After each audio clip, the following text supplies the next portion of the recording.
welcome to today's conversation. So good to have you here. I'm Jenny and I head up the Standout Girl community. I'm here today with Abby, the founder of Standout Girl, and we're just here I've got some questions to ask her tonight to really dig into the heart and soul of Standout Girl to find out where it came from, where's it going, and just everything that you might want to know about it, basically. So, Abby, we've known each other for like a super long time, haven't we? Yeah. I think 7 years now.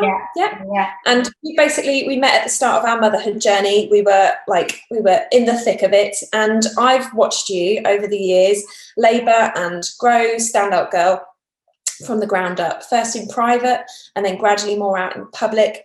You've gone from blog to shop to the amazing platform that it is now.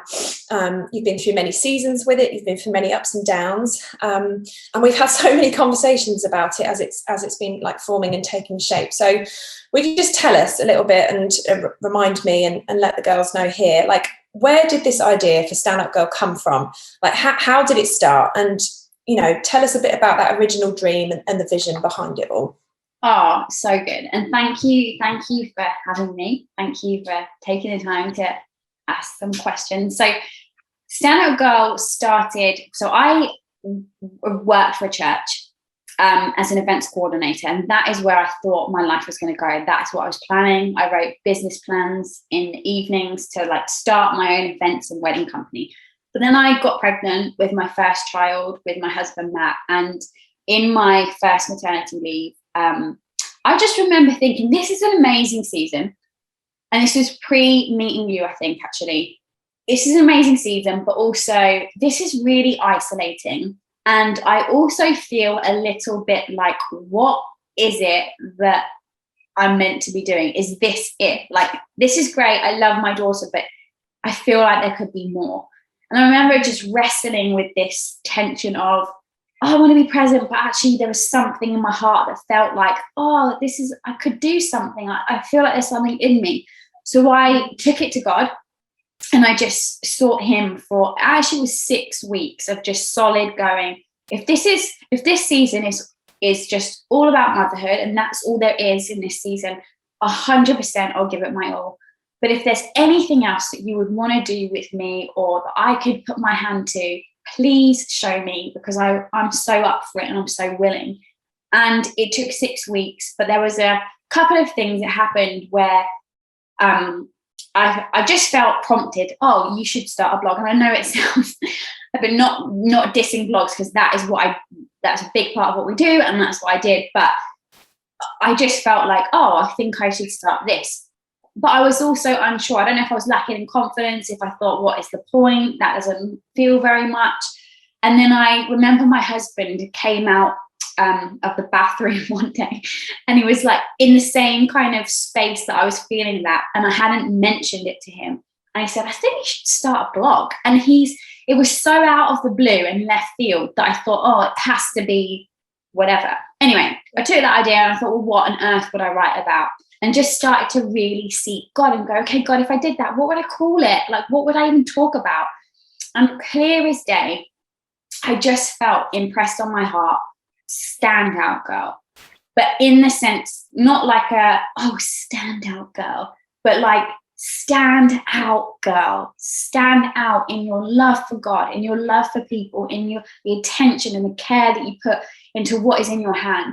And so I thought, okay, and I've always had a heart for real life, real conversations, gritty, like this is how it is, but this is what God says. And how do we like live out our real life, but with a faith perspective, with him having say in all of it. And so I just started I remember just writing out some things that would cover the gist of everyday life and just had a go at starting to write the story, like my experience, what God was speaking to me about, and put it out there with trembling hands. But that is how it started. Amazing, absolutely amazing. You obviously started this in the throes of motherhood, and it was full on. Like there were days where we would go to the soft play, drink coffee, and just stare at the wall in silence. Well, and we often said, there's no one I'd rather sit and stare at the wall with than you. Like, I'm so tired.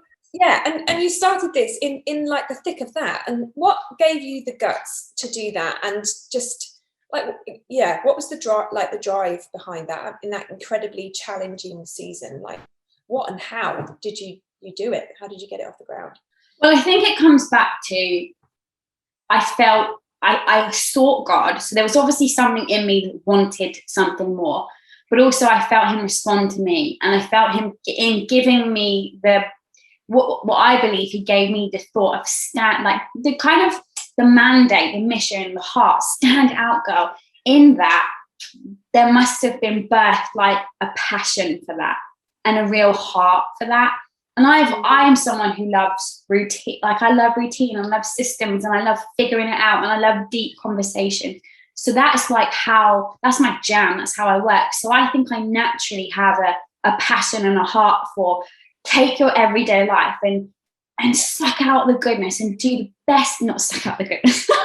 So it's the worst time ever. You know what I mean? But actually, like, do whatever you can to thrive in your daily life, because I really believe it's possible. So I think that gave me the drive, because I actually had a vision. And when I was writing and doing it, I was writing to 20-year-old me. I was writing to tired me, anxious me, the me who, or the women, like, I was imagining how I used to feel. And so I was actually, that compelled me to go, if I could just blog honestly, and you would read that and go, I'm not alone. Oh, God could do the same for me. Oh yeah, God's spoken to me through that. That drove me. But I also think guts-wise, I was scared.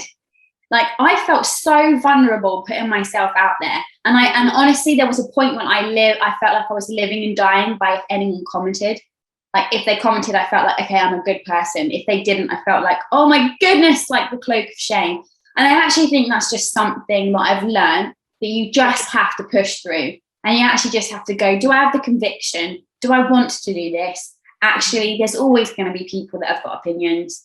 That cannot be what I live for or that motivates me. So I think I just had to push through and go, screw fear, and learn to sit with that. You know what I mean? And learn to go to God for validation. Like, absolutely. And learn to start sucky, because I look back at what I did and I think I would never have written it like that. I would never have designed I can't believe I picked that logo. But there's so many things, you know, and you look back and you go, oh my goodness, I put that out? Like, what? I think it's just like, you have to, it's humbling. Life's humbling. I think in some ways that's really good. Really good for us. Yeah, absolutely. Brilliant. So, and obviously, like, Standout Girl has really evolved over time. And it obviously started off as a blog, but if people were to join Standout community, what does that look like now? Like, what has Standout Girl evolved into? So I think there's many different facets to it. So I'd say the blog started as me just writing articles. Then it evolved into getting some people, friends of mine, to write their story and do that. But then it evolved into, now we have a podcast and we have a YouTube. So we're trying to create content for people that speaks to their everyday life, but hits them in all different ways. So whether you want to watch a 30-minute video or a 2-minute video, or listen to a workshop podcast or an interview podcast or read an article, we're trying to give you, like, come alongside of you in that way. But I would say that's very fringe-like, because it's so important and it's so powerful, but I don't know who's reading it. I don't know who's listening to it. I don't know who's watching it. We also have a shop that evolved a couple of years later, and that's kind of going, let's put meaningful statements on cards, prints, jewelry that actually spark conversations and help you reflect in some way, but also make life fun. But now we've evolved into a membership community, and the heart really behind that, I think the whole mission, not the vision, but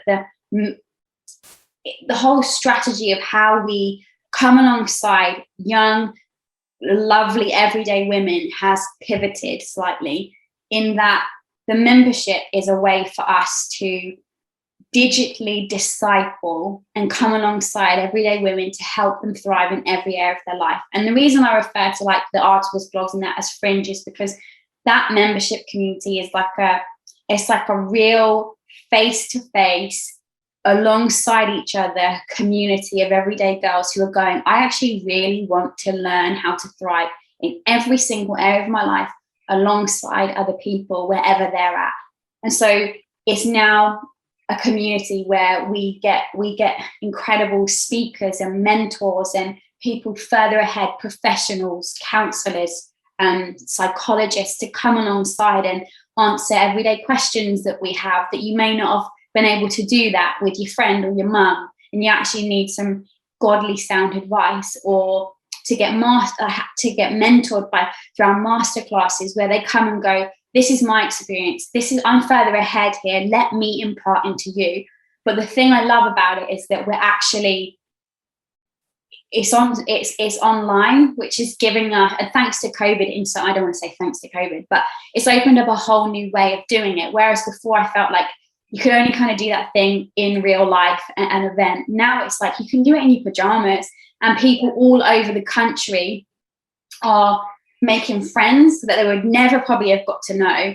And they're actually learning in the comfort of their own home with other people and forming friendships. So for us, and the vision and the heart, it's like we're very much about how can we help you to become more like Jesus in every area of your life so that you thrive.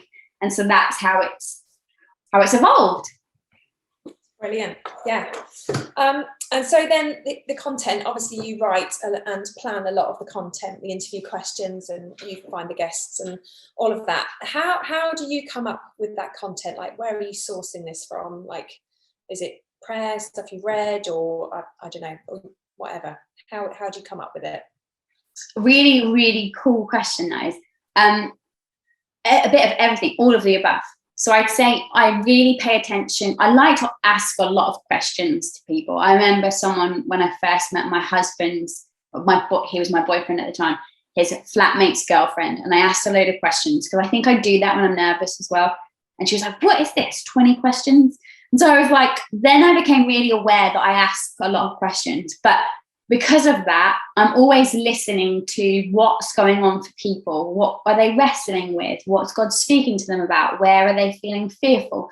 So I think a lot of the content is from just paying attention. What are people saying? Where are they at? What are they flagging? Got my own personal revelation with God. Like, I love my time with the Lord. And I think he speaks to us. And so what he reveals to me in scripture, when it's actually had time to take root, or I go back over journals and it prompts me of like, oh yeah, I remember learning that I'm walking that out and have been, I'll bring that into certain things. And books, getting inspired, listening, paying attention, getting inspired, anything can trigger off an inspiration or a thought, or remind you of like, oh, I remember I felt like that. Yeah, when I felt sad in that situation, I wish I knew how to get out of that. And so just taking that and bringing it to the word and going, what does God say about this? Yeah, brilliant. So then, if you had to just pick one, what would you say, what's been the biggest lesson that you've learned since starting Standout Girl? Good one. Or maybe the biggest challenge that you faced and overcome? I would say, so the biggest lesson that I have learned and continue to learn, because I wouldn't say I've learned it, I would say I'm learning it, is that God uses what you often can think is insignificant. There are so many times when I have written off a piece of content because I just thought, oh, no one commented or whatever, and just felt deflated, like it was, oh, it doesn't matter. And then I've got an email a few months down the line and it's actually been exactly what someone needed to hear at the right time. And I think I'm constantly learning that we can look at what we have in our hands and measure it against what other people have or what they're doing or what we think success for us in this season should look like, and we fall far short of that. But actually, God is always working, and you just never know it's sweet to him when you do your best for him. And I think I'm learning to live with the praise and the gaze of God. But also, biggest challenge, I'm a mum of 3. And so I'm constantly wrestling, and I'm getting better at this now, but with time. Like, I have more dreams than I have time. And so I think a challenge for me is going, I can only do what I can do. And we say that all the time. You can only do what you can do, but deep down, like, we're in the like race against ourselves. Like, yes, but you will get through 10 tasks. You can only do what you can do, but you will do more. And it's like, I'm actually learning that God values every part of my life. He's not just interested in the work that I do. He cares about the way I talk to my husband, the way I look after my kids, the way I am present for my friends. Like, he cares about all of that. So actually learning, and the challenge is going, I have to really radically scale back what I think I can do and what I want to do, just out of respect for the limits on my life right now. And that can be really difficult, because you have to, it's like that fight against feeling like you're failing, feeling like you're left behind, feeling like you're never going to make it, and actually just trusting God can do more than you think he can. Do you know what I mean? Yeah, totally. So, so we've touched your work ethic. Like, you're obviously like a mum of 3 kids, and you're an amazing mum. Like, you're always just so present and there with your kids and so involved with their lives. And yeah, you blow me away. But so how has you found that your work ethic has evolved, like, over this Standout Girl journey? I think you've touched a bit on it briefly there, but yeah, how would you say that that's evolved as this has grown? I would say, I don't know if I'm answering this right, but my interpretation of that question, I would say I've actually become really effective in my work ethic, in my work, because I think I've had to. And where I used to approach it, like, I'd have my phone on and I would scroll the news and I'd check my emails and I'd do all of that. I've become really ruthless about creating containers for my life. So when I'm with my kids, I'm with my kids as much as I can be, and I'm ruthless with my phone. So when I've got my work time, I'm really ruthless about this. It's blocked in ahead of time. I already know exactly what I'm doing months in. I could tell you what I'm doing 3 months from now on a Tuesday, because it's scheduled, it's planned. I know I've blocked the time. So I think my work ethic, I've become aware of when I've got my most energy, my most creativity, what I'm not good at, what I find really hard. So I give myself more time for that, but also just like cutting off distractions. So when I'm working, I don't have my emails on, I don't have my phone on, I'm really engaged. And I think I've become infatuated with systems. Like, I have a system for everything you can imagine. Any email that I send more than once, planning things, anything that's like scripts for interviews, everything has a template, everything has a process. And I've just become really aware of, when I do something that works really well, I write it down as a process so that I've got it and I know. And yeah, just creating systems to make life easier and work smoother, so that when I do it, actually it's effective, not just efficient, if that makes sense. Yeah, brilliant. Great. So what's your favourite thing about Standout Girl at the moment? What are you loving about it? Just the women, the girls, the community, and the women that we get to interview and that we get to be mentored by. Like, I don't know about you, because you are so involved, you cultivate the community, you lead this community, but it's like, when we're in a masterclass or a coaching session and we're hearing from like a psychologist or a CEO or whatever, an author, a presenter, about their experience, I just have moments where I'm like, I can't believe that I get to sit here with the pajamas on my bottom, like a presentable top half, but that we actually get to listen to them and learn from them and get to see their space, because they're on Zoom, we get to see it like that. I love that. And I love seeing our girls lean into that and put their comments in the chat or speak to that person and go, oh my goodness, like, that was so helpful. Like, there's nothing better than that for me. Yeah, Brilliant. What do you love about it? Oh, that. Yeah, I love the whole community that we've grown. What I love seeing is when someone posts a prayer request on the Facebook members group, and then all the other girls rally in. And I love hearing about the fact that there's a couple of our members that didn't know each other previously have now met up physically in real life, and they get on really well. Or finding out that people have been messaging each other, and they're sort of checking in on each other and covering like that. I love that. I love looking at the community growing, and I'm watching the girls grow as well. I think we come off nearly every Zoom session that we do and just say, oh, those girls, like their hearts like searching after God, and it's just so beautiful seeing them just hungry for like the knowledge of women that have gone before and gleaning the gold that they've got. And it's such a privilege to steward that and to be a part of it as well, I think.